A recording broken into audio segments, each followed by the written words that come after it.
dan lu dipercayakan sebagai usaha baru. Dia ada yang pulau ini ada. Kalau dia sudah menggunakan komunikasi, karena itu kemudian balas macam-macam. Tiba-tiba dan telepon. Jadi kan jadi di mana? Di Labu, itu adalah tempat dong. Tempat di Labu kan tempat. Ya dia Aceh Barat itu lebih kurang dua hidung bisa tentu 50 dari kayak gitu aja. Bukan. Nanti juga saya apa?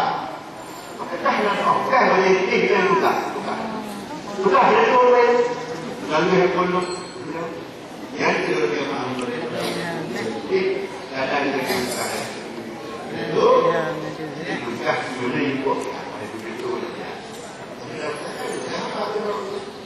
Ada program yang big boss itu penentunya menjadi malu. Ya direktor, ya ketua, ya itu penentu saja.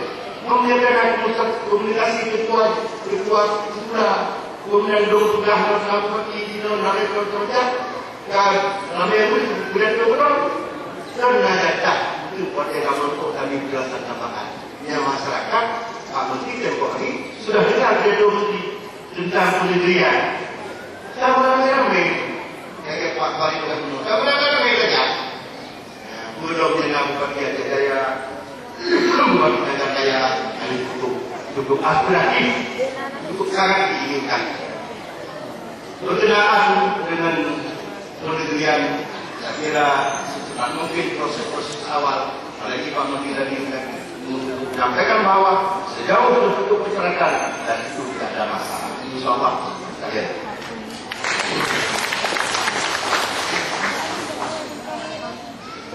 Dan sebelum itu Pak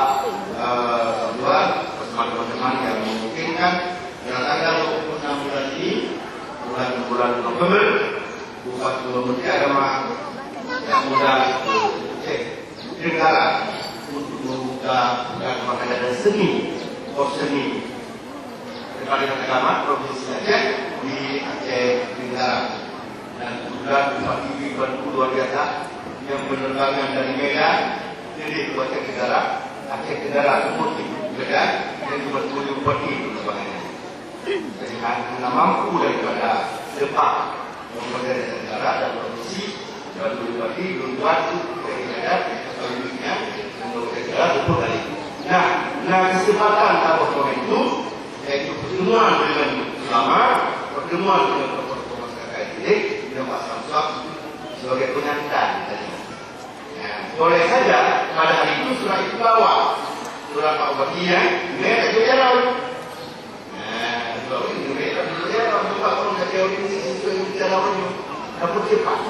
Jadi ke dalam jalan sedikit. Karena mereka juga ada keinginan seperti Islam juga. Tapi ketika saya pelajari, masalahnya tidak masalah.